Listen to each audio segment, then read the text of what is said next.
अस्सलाम वालेकुम स्टूडेंट्स आज हम बात करेंगे करेक्टरिस्टिक कर्व ऑफ डायोड। तो इसमें हमने डायोड के लिए ग्राफ प्लॉट करना है बिटवीन इट्स ऑपरेटिंग वोल्टेज, जो उसका वोल्टेज होगा जो हम अप्लाई करेंगे, और जो करंट होगा। तो करेक्टरिस्टिक कर्व से मुराद ऐसा ग्राफ होता है जो दो वेरिएबल्स के दरमियान हमें रिलेशन बताए।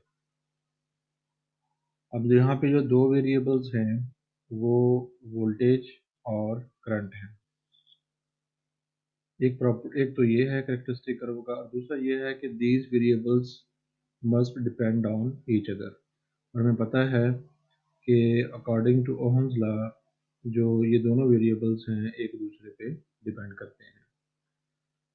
तो हमने डायोड के लिए उसकी फॉरवर्ड बाइसिंग और ड्यूरिंग रिवर्स बाइसिंग जो वोल्टेज और करंट के दरमियान ग्राफ बनता है उसको प्लॉट करना है, और फिर उसको जो है वो स्टडी करना है।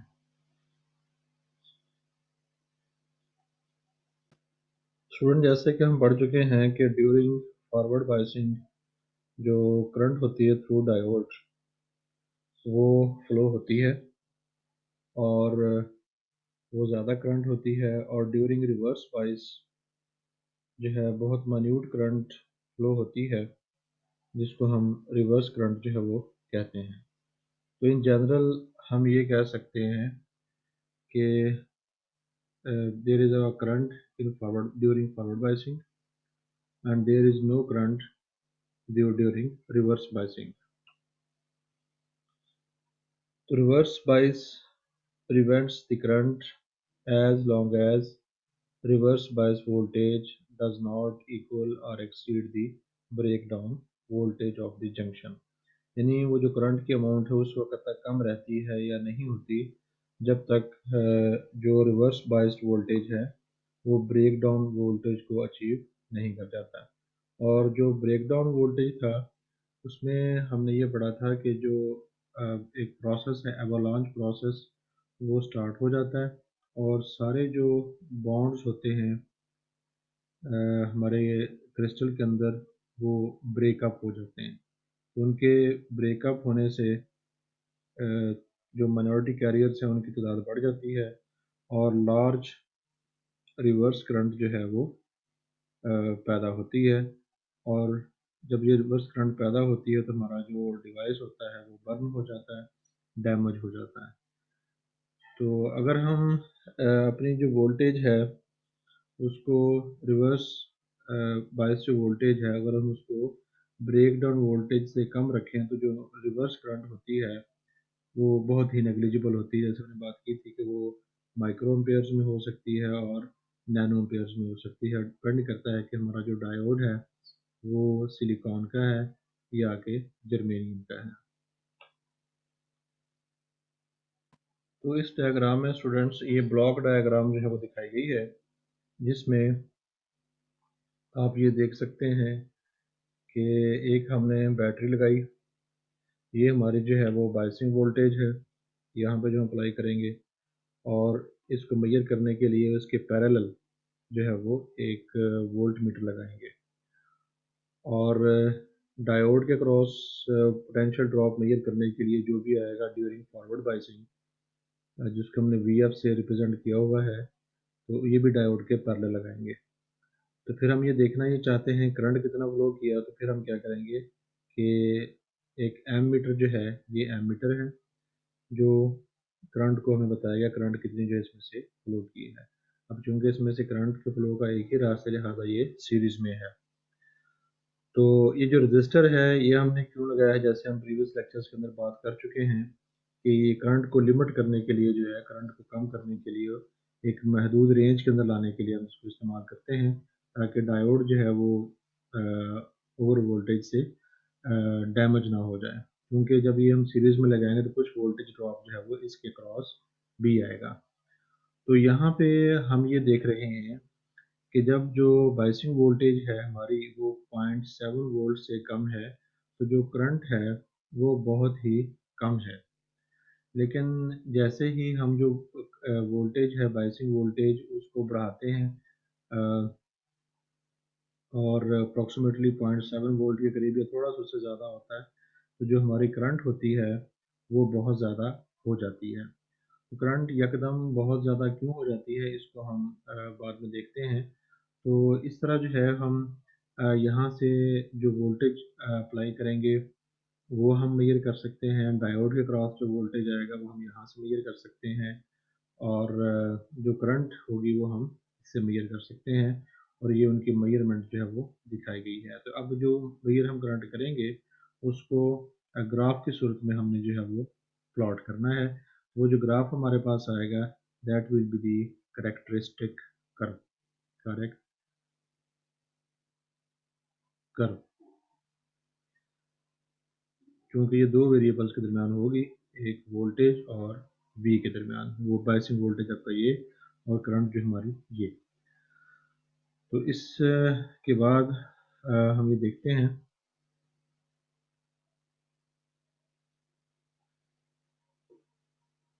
तो ये इस चीज़ को जो है वो एक्सप्लेन किया गया है कि जब हमारी वोल्टेज जो है वो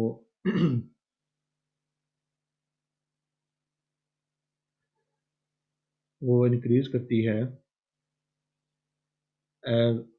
with 0 volt across the diode there is no forward current, क्योंकि अभी उनके पास इतनी एनर्जी नहीं है कि वो एनर्जी हिल को क्रॉस कर सकें। तो as we gradually increase the forward bias voltage the forward current and the voltage across the diode gradually increases. आपको याद होगा कि जब हमने एनर्जी बैंड थ्योरी की बात की थी तो वहाँ पे हमने ये कहा था कि अगर ये हमारे पास एनर्जी डायग्राम है, ये हम बैंड्स बना लेते हैं, ये हम बना लेते हैं कंडक्शन बैंड पी टाइप का और ये हम बना लेते हैं कंडक्शन बैंड एन टाइप का। तो इसमें एक यहाँ फर्ज कर लें कि कंडक्शन बैंड था हमने एन टाइप का बना लिया। तो यहाँ पे हमने ये देखा था कि इनका जो ये वाला हिस्सा है ये एज ए बैरियर के तौर पर जो है वो काम करता है। तो चार्जेस को यहाँ से यहाँ तक जाने के लिए एनर्जी रिक्वायर्ड होती है और वो जो एनर्जी हम प्रोवाइड करते हैं वो हम बैटरी से प्रोवाइड करते हैं according to the formula Q we.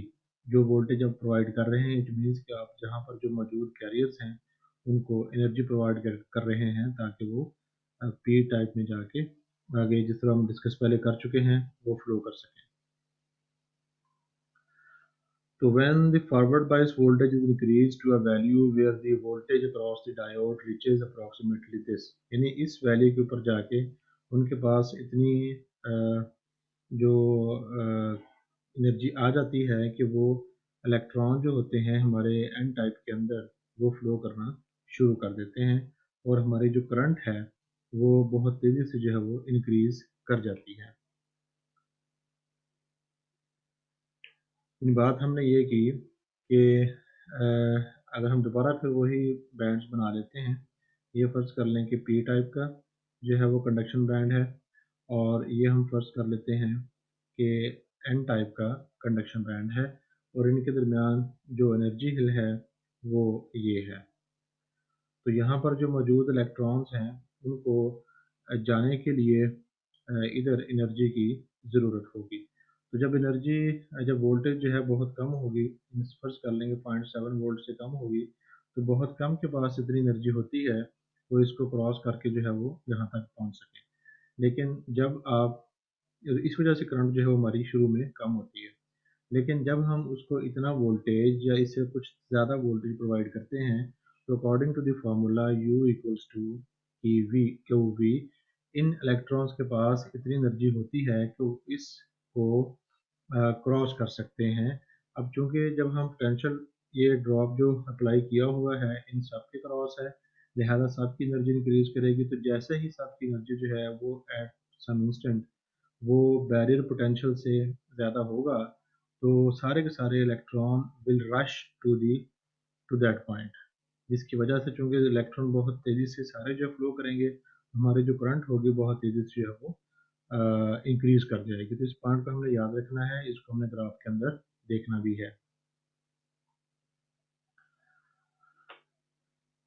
So as we continue to increase the forward bias voltage, the current continues to increase very rapidly। ये वही पॉइंट आ गया। वेरी रैपिडली क्यों? क्योंकि बहुत सारे इलेक्ट्रॉन्स के पास इतनी एनर्जी आ जाती है कि वो हमारा जो बैरियर पोटेंशियल है उसको शूट ऑफ कर सकते हैं, उसको वो बैरियर पोटेंशियल क्रॉस करके वो आगे जा सकते हैं। तो इसमें एक और चीज़ इस्तेमाल हो रही है जिसको हम डायनामिक रेजिस्टेंस कहते हैं। तो ये हम अभी ग्राफ के अंदर देखेंगे, इसको डायनामिक रेजिस्टेंस क्यों कहते हैं और ये क्या होती है। तो इसके क्रॉस जो वोल्टेज ड्रॉप है वो आता है, लेकिन वो जो वोल्टेज ड्रॉप है, small increase in the diode voltage, वो इस रेजिस्टेंस की वजह से होता है। और with the passage of time, क्योंकि इसकी जो रेजिस्टेंस है वो तब्दील हो रही होती है, तो इसीलिए इसको हम जो है वो डायनामिक कहते हैं। इसको अंदर हम ग्राफ के अंदर जो है वो भी देखेंगे।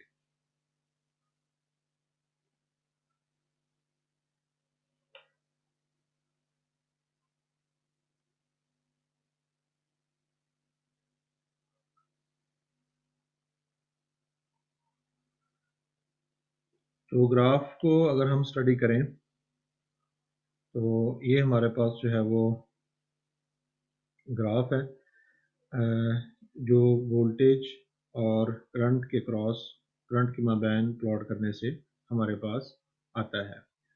तो ज़रा इसको देखें। तो ये हमारे पास जो है वोल्टेज जो हमने अपना प्लॉट की हुई है और अप्लाई की हुई है, और वी एफ डायोड के क्रॉस जो वोल्टेज है वो यहाँ पे हम प्लॉट करेंगे। और यहाँ पर जो है वो हमारे पास है फॉरवर्ड करंट जो हमारे सर्किट में से फ्लो कर रही है। तो ये जो पॉइंट ए है यहाँ पे, ये हमें ये बता रहा है कि करंट हमारे जो है वो ना होने के बराबर है, क्योंकि जो हमारी फॉरवर्ड बाइसिंग वोल्टेज जो होगी वो 0 वोल्ट होगी, यानी भी हमने कोई वोल्टेज जो है अप्लाई नहीं किया।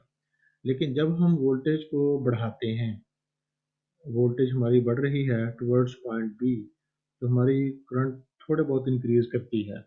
उसकी रीज़न क्या है कि कुछ हमारे जो कैरियर्स हैं वो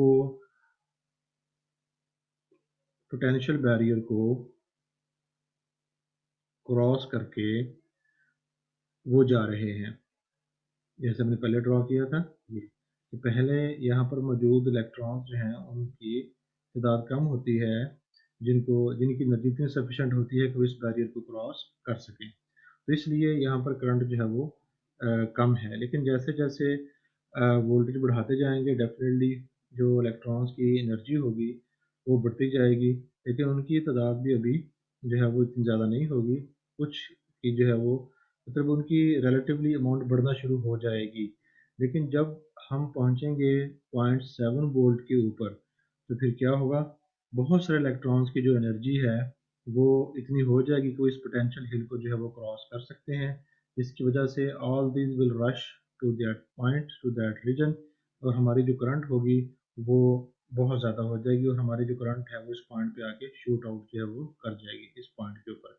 तो यहाँ पे आप देखेंगे कि जो हमारी अप्लाइड वोल्टेज है वो बैरियर पोटेंशियल की जो वोल्टेज है उसके इक्वल हो जाती है, लेकिन ये नहीं उसके इफेक्ट को जो है वो ख़त्म कर देती है। तब इसकी हम जो है वो रीडिंग कर लेते हैं, तो वहाँ से ये मज़ीद जो है वो क्लियर हो जाएगा।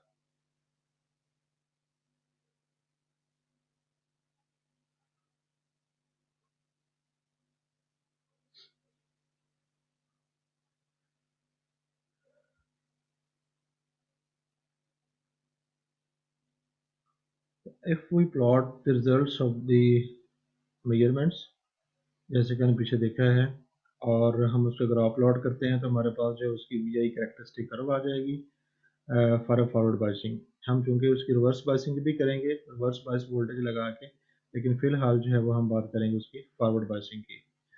तो the diode forward bias voltage increases to the right along the horizontal axis.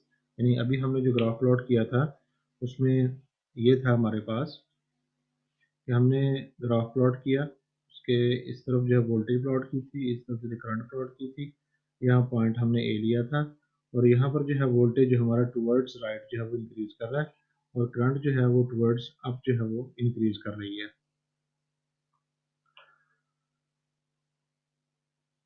और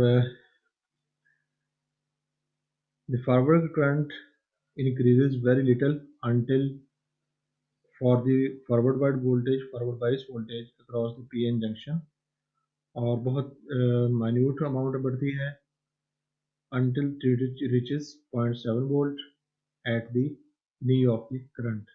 यानी कि हमें ये देखा था कि यहाँ पर जो है हमने पॉइंट ए लिया था, और ऐसे करंट जो है वो यहाँ मिनिमम है, यहाँ पे करंट जो है वो इंक्रीज होती है, यहाँ पे करके जो था वो पॉइंट बी था। तो फिर यहाँ पे हमारी जो वोल्टेज है वो 0.7 वोल्ट हुई थी, और हमारी जो करंट है वो शूट आउट कर गई थी। तो इसी चीज़ को जो है यहाँ पे डिस्कस किया हुआ है। After this point, the forward voltage remains approximately 0.7 volt, but IF increases rapidly, क्योंकि जो हमारे कैरियर्स हैं वो पोटेंशियल बैरियर को या डिप्लेशन रीजन को जो है वो क्रॉस कर चुके हैं। As previously mentioned, there is a slight increase in VF above 0.7 as the current increases due mainly due to the voltage drop across the dynamic resistance। क्योंकि अब जो उसका वोल्टेज तो सेम रहा, तो करंट फिर क्यों बढ़ा? तो करंट बढ़ा है उसकी रेजिस्टेंस के कम होने से, जो कैरियर्स हैं उनकी एनर्जीज के ज़्यादा होने से। तो normal operation for a forward bias diode is above the knee point.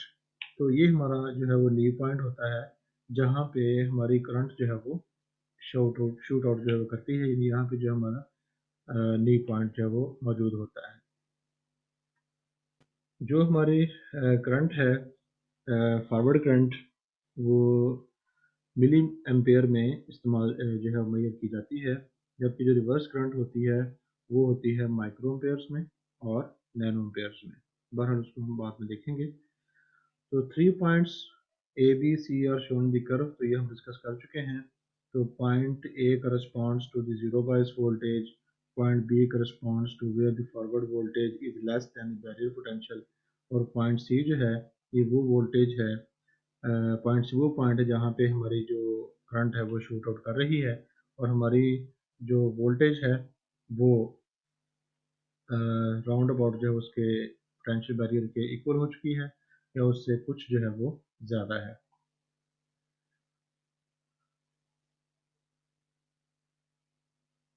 तो forward voltage approximately equals the barrier potential, जो पॉइंट सी था। So as the external bias voltage and the forward current continue to increase above the knee, the forward voltage will increase slightly 0.7 volt। और जो typical आप voltage forward bias voltage दे सकते हैं या मिलेगा across the diode, it will be 0.9 volt. तो इसके बाद वोल्टेज हमारी सेम रहती है, करंट जो हमारी शूट आउट कर चुकी होती है, तो इसके आगे में वोल्टेज बढ़ाने की ज़रूरत ही नहीं होती, क्योंकि उससे फिर जो कैरियर्स हैं वो तो नहीं बढ़ते, तो करंट जो हमारी तकरीबन कांस्टेंट ही रहती है। तो अब हम बात करते हैं डायनामिक रेजिस्टेंस की। तो पहले हम जो ग्राफ है उसको देख लेते हैं जिसके अंदर, तो ये स्टूडेंट्स वही ग्राफ है, लेकिन उसका जो ये वाला हिस्सा है उसको यहाँ पे बड़ा करके जो है वो दिखाया गया है। तो अगर हम रेजिस्टेंस निकालना चाहते हैं तो ओहम्स लॉ हमें ये बताता है V equals to I R, कि रेजिस्टेंस निकालने के लिए आपको जो है वोल्टेज और करंट की जो है वो ज़रूरत होती है। तो यहाँ पे हम इसकी वैल्यू निकालेंगे। तो निकालने के लिए हम कोई से दो पॉइंट्स ले लेते हैं। लेट्स सपोज पहले हम ये और ये पॉइंट ले लेते हैं। तो पहले हम इनकी जो करंट चेंज है वो निकालेंगे, this will be the current change और this will be the voltage change, और फिर इस फार्मूले को इस्तेमाल करते हुए हम इनकी रेजिस्टेंस जो है वो निकालेंगे। लेकिन अगर अब हम यही चीज़ निकालना चाहते हैं फॉर दीज टू 2 पॉइंट्स, तो अब देखें कि यहाँ पे वोल्टेज ड्रॉप जो है वो और है, यहाँ करंट में जो चेंज है वो और है, लिहाजा जो हमारी रेजिस्टेंस की वैल्यू आएगी वो और आएगी। और इसी तरह अगर हम इन दो पॉइंट्स के दरमियान देखें तो यहाँ वोल्टेज जो चेंज है वो ये है, और यहाँ जो करंट में चेंज आई है वो ये है, लिहाजा यहाँ पर जो करंट होगी उसकी वैल्यू जो है वो और होगी। अब चूंकि ये जो करंट की वैल्यू है ये मुख्तलिफ पॉइंट्स के लिए, मुख्तलिफ दो पॉइंट्स के लिए जो है वो सेम नहीं है, इस पेयर के लिए और है, इस पेयर के लिए और है, इस पेयर के लिए और है, और ये तब्दील हो रही है, तो इसलिए इसको हम नाम देते हैं डायनेमिक रेजिस्टेंस। और जो किसी भी डिवाइस की इंटरनल रेजिस्टेंस होती है उसको हम स्मॉल लेटर से रिप्रेजेंट करते हैं, तो लिहाजा जो डायनामिक रेजिस्टेंस होगी उसको हम कैपिटल आर के बजाय जो स्मॉल आर है उससे रिप्रेजेंट करेंगे, तो यहाँ पे इसको आर प्राइम डी से जो है वो रिप्रेजेंट किया गया है। तो ये होती है हमारी internal resistance, dynamic resistance internal. तो स्टूडेंट्स अभी हमने देखा कि जो इंटरनल डायनामिक रेजिस्टेंस है वो हम कैसे निकाल सकते हैं। तो ये हमारे पास जो है वो रिलेशन है, कुछ दो पॉइंट लेके उनके हमने वी एफ और जो करंट में चेंज है वो निकाल लेनी है, तो हमारे पास जो है वो वैल्यू आ जाएगी। और डायनामिक क्यों कहा अभी आपको पता चल गया होगा कि resistance goes on changes along the V I curve, जिसकी वैल्यू जो वो कांस्टेंट नहीं रहती। तो ड्यूरिंग फॉरवर्ड बायसिंग इसकी जो टिपिकल वैल्यू है डायनामिक रेजिस्टेंस की, जब डायोड को हम फॉरवर्ड बायस करते हैं तो वो अप टू 10 ओम जो है वो आती है। तो उम्मीद है स्टूडेंट्स कि आपको जो वी आई कर्व है या वी आई कैरेक्टरिस्टिक कर्व है डायोड की फॉरवर्ड बायसिंग की, उसकी समझ आ गई होगी। तो नेक्स्ट लेक्चर में इंशाल्लाह जो रिवर्स बायस रीजन के अंदर है उसको हम डिस्कस करेंगे, और जो रिवर्स बायस रीजन की वी आई कर्व है उसको हम डिस्कस करेंगे। अस्सलाम वालेकुम।